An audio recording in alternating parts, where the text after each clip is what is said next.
Welcome to Sangeetha Anbazhagan channel. அனைவருக்கும் என் இனிய லக்ஷ்மி இதய கமலத்துடன் கூடிய காலை வணக்கம். மகாலட்சுமியினுடைய அம்சம்தான் இந்த இதய கமல கோலம். இதய கமல கோலத்தை 3 மெத்தடில் போடலாங்க.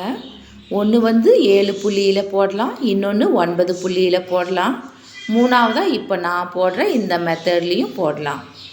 பூஜை அறையை சுத்தமான தண்ணீரால் தொடச்சிட்டு இந்த இதய கமல கோலத்தை போட்டு அதுக்கு மஞ்சள் குங்குமம் வச்சு பூவால் அலங்காரம் செய்கிறதன் மூலமாக நிச்சயமாக நம்ம வீட்டில் மகாலட்சுமி வாசம் செய்வாங்க.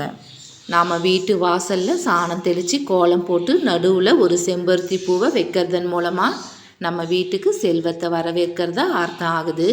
அந்த காலத்துலலாம் மார்கழி மாதத்தில் கோலம் போட்டு சாணத்தில் பிள்ளையார் செஞ்சு நடுவில் ஒரு பூசணி பூவை வைப்பாங்க. இந்த பூசணி பூவை வைக்கிறதுக்கான காரணம் என்ன அப்படின்னா, எங்கள் வீட்டில் கல்யாணத்துக்கு ரெடியாக ஒரு பெண் இருக்கிறா, பெண் கேட்குறவங்க வந்து கேட்கலான்னு அர்த்தம் ஆகுதுங்களாம். நம்ம கோலம் போடும்போது அரிசி மாவில் கோலம் போட்டால் கோலமும் வெண்மையாக தெரியும். அதே சமயம் எறும்புக்கு நாம் உணவு அளிப்பதாக அர்த்தம் ஆகுது.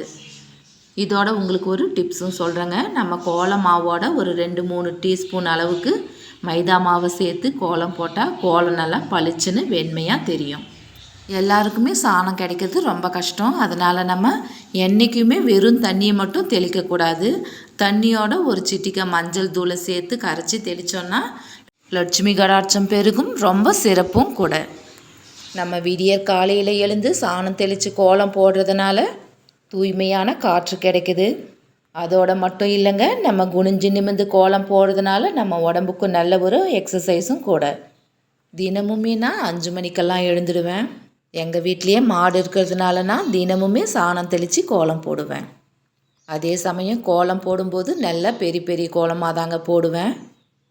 நம்ம என்ன நினைக்கிறோமோ அதையே தான் இந்த பிரபஞ்சம் நமக்கு கொடுக்குங்களாம். நீங்கள் என்னை பற்றி என்ன நினச்சிக்கினாலும் பரவாயில்லை, நம்ம போடுற கோலத்தை பார்த்தே நம்ம வீட்டுக்கு மகாலட்சுமி வருவாங்களாம். அதனால் நான் எப்பயுமே கோலம் போடும்போது மனசுக்குள்ளார மகாலட்சுமியே வருக, மகாலட்சுமியே வருக அப்படின்னு சொல்லினே தான் நான் போடுவேன். காலம் பொன் போன்றதுன்னு பெரியவங்க சொல்லுவாங்க. நமக்கு கிடைக்கிற பொன்னான நேரத்தை நாம் வீணடிக்கக்கூடாது. நான் எப்பயுமே கொஞ்சம் நேரத்தை கூட நான் வேஸ்ட்டு பண்ணவே மாட்டேன். ஏதாவது ஒன்று செஞ்சுனே இருப்பேன். வீட்டை எப்படியெல்லாம் அழகுபடுத்த முடியுமோ அழகுபடுத்துவேன். வீட்டை எப்பயுமே நீட் அண்ட் க்ளீனாக வச்சுப்பேன். வீட்டில் நம்ம ஒட்டடை சேராமல் பார்த்துக்கணும். அதே சமயம் பெண்கள் ஒட்டடை அடிக்கக்கூடாதுங்களாம், ஆண்கள் தான் ஒட்டடை அடிக்கணுங்களாம். நம்ம காலையில் கண் விழிச்சதுமே நம்ம உள்ளங்கையை நல்லா தேய்ச்சிட்டு பார்க்கணுங்க.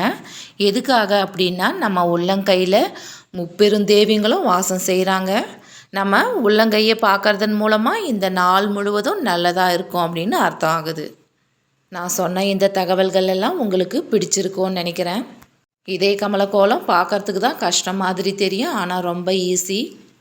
இந்த கோலம் உங்களுக்கு பிடிச்சிருக்கோன்னு நினைக்கிறேன். பிடிச்சிருந்தா லைக் பண்ணுங்கள், ஷேர் பண்ணுங்கள், கமெண்ட் பண்ணுங்கள். சப்ஸ்கிரைப் பண்ணாதவங்க சப்ஸ்கிரைப் பண்ணுங்கள்.